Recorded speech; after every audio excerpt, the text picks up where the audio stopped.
Gbondoma njomone kene munu bosi nke tata na sikudo diri gị ebe ọ bụ na isi wee na-ene na anyị n'efere mba ụwa nke taa na masị ya gazieli gị biko ya iji maka ya wee bịa bụ maka okwu anyị ọnụ bụ Jpac ya na nwanne anyị nwaanyị bụ Ogechi Okeke Njaka na nwanne anyị nwoke bụkwa Ezugo Global TV osiko wetala anyị ozi wee na-echetala anyị dat na before market days nwanne anyị nwoke bụ Jpac okwu anyị ọnụ nyere nwanne anyị nwaanyị bụ Ogechi Okeke Njaka na ọbịagokwenu na njedebe maka na mgbe ditin nọ na-akpọtụ mgbe mkpọtụ nọ na-eme n'efere mba ụwa Jpac si na na-ebi ebubo ma n'ihi nke a o wee gaa n'obodo ọzọ n'obodo ya nwoke bụ gọvanọ eziokwu wee sị ka ya gaa tụọ iyi wee ghọọ iyi si dat na nye na ọ bụ na ebubo ka a na-ebia na before market days na nwanne anyị bụ Ogechi Okeke Njaka na a ga-anụ akwa gbasara yawa mana ọ bụ dat na ọ bụla ebubo kama na ya bụ Jpac okwu anyị ọnụ nọ na-agọnalị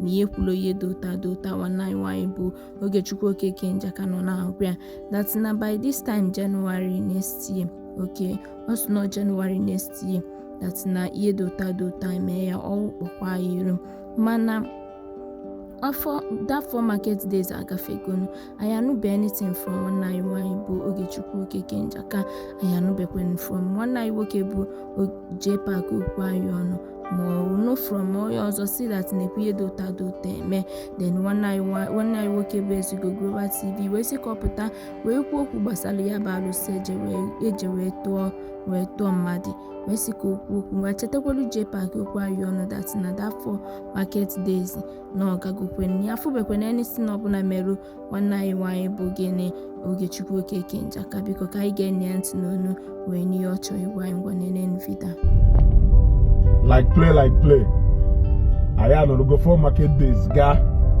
you other go so kita for market days ga should we assume that even in as in equal it's a question that I'm asking. Remember that we went to the tree though 5,000 years old 3,000 years older than Jesus Christ in Nigeria or na Igbo you other go iwe kwuo ni na-enye and agwara unu osisi awu ife ọwụ na ihe ọrụ osisi a ka osisi a ya emelụ ịghọtago wee yie osisi a wee si osisi a nya bịa vindicate ewu n'ihi na-enye ndị niile so wee spread this rumor about you 4 market days na ha ya adụ ndụ karịa 4 market days now the 7th day or the 8th day ka anyị nọ now does that mean that na ife niile ahụ ekwuru n'ikwuru ihe ana m ajụ ajụjụ ekwumekwu niile ahụ a si n'ikwuru does it mean n'ikwuru ye? Because as it is now, we are counting down to next year ikwuru because in yerunde kwuru maka 4 market days no way up to next year. So does it mean that we are now counting your own time? Oluna na we basi anya na Facebook so no na we ala. Onye chokwa na iza akpo onye che iza kulu karịa mmadụ iza akpa kulu. Una ya ma mgbe mmadụ nọkọta alewe onwe kọbọ na Facebook ịghọtago na hapụ nonsense niile a isi niile eje ụka ị na-ejesi ike ọwụ na ide eje ụka ikwu ebe ibilongụl anyị amara ebe ibilongụl ịghọtago you are portraying yourself to be a Christian but you went before a tree jekwuru before a tree n'ihu Facebook ebe mmadụ niile na wash wee na-agodo ife na-agodo ịmaghọzi ka ihe esi were ife niile ha ichigu n'aka so ka inyelu 4 days ya ha agago onye si n'okwuru n'ikwuru ọnwụgo ndị niile so we spread that thing fa nwụgo. I'm asking you a question. Ọ bụrụ na fa ka nọ ndụ onwebodo onye n'ime ha rịabala ahụ does it mean na ife ha kwuru maka uwe eziokwu? I am asking you.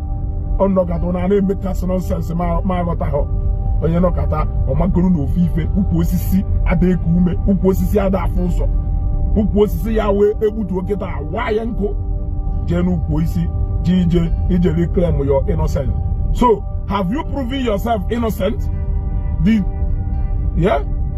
three or proof go on the innocent. I am asking you.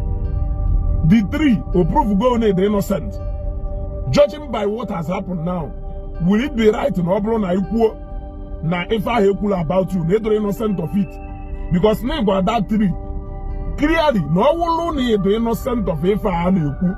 Can they equal if you are done to beyond 4 market days? So gunu melu I know that the 7th day or the 8th day. As it is now, we are now counting down to your own day, which is up to next year. Yeah? Why you don't know? Why you don't know? Me say to an amalo no pamiria until Obosimiria Yezo. Obosimiria Yezo. Obosimiria Yezo. So has this not proven that that tree is either that tree is powerless or you are not innocent of Ifaneku? Is either that tree is powerless or Nedro innocent of Ifaneku?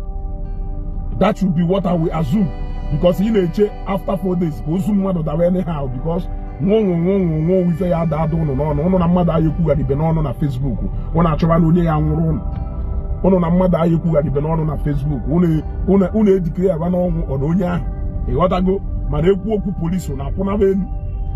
One police in EJC through 1 3 or EJC through 1 or if owner. Western and mother young. Can't get Kajonjo.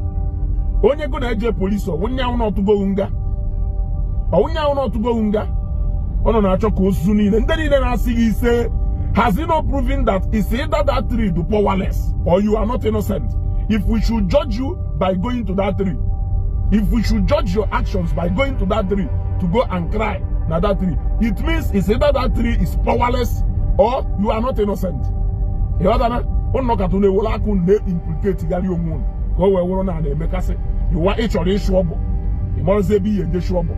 You suddenly stop being a Christian. That is what I don't understand. Ezakolo, meku carry etu a. Enyeri adonya du onwe. Ma no say no na ya du onwe. Bitterness no ye destroy you na Facebook a. Ekukwa nyakuo ye again. Bitterness no ye destroy you na Facebook a. Inwa anwa si unu woku ebe na achu oke. Oke aho gacha ichigata. Rebuilding that house may take you a long time because you don't know what it took you to build that house. If I win, Uloku, a go, Ogechi Manyamalo. I just want second chetalon. Now the 4 days are Ghana because I know we forget a lot. 4 days are Ghana, still counting. We are heading to the 10th day and nothing has happened. I'm a nune chefukwana. You want to go? I'm a nune chefuna. Etum kem usiweme. You want to go? Nkempu melo. Where even look at me. Still bouncing. You understand? So mechukwa no keta ona ye cheta na the 4 days ya Ghana. You understand? You maketa na 4 days ya Ghana. Ngo 180 he say what do you have to say now? Like I said, should we assume that now he is not innocent of that in Ekurumake? Or should we say that now that tree is fake? Now that tree is powerless. Should we say that? So why go to that tree in the first place? What is the aim and what exactly can you paint by going to that tree? What exactly do you want to paint? What image do you want to paint? What do you want to prove by going to that tree? Yeah? Somebody don't a Christian, yet you went to a tree lying like that inside the forest to go and swear for your innocence. Has he proven you to be innocent now? Carry here to I will know. Bitterness now will not take us to anywhere. To not take us to anywhere. Rather, he will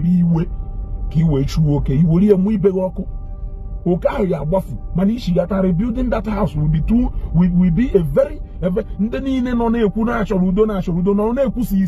because one shall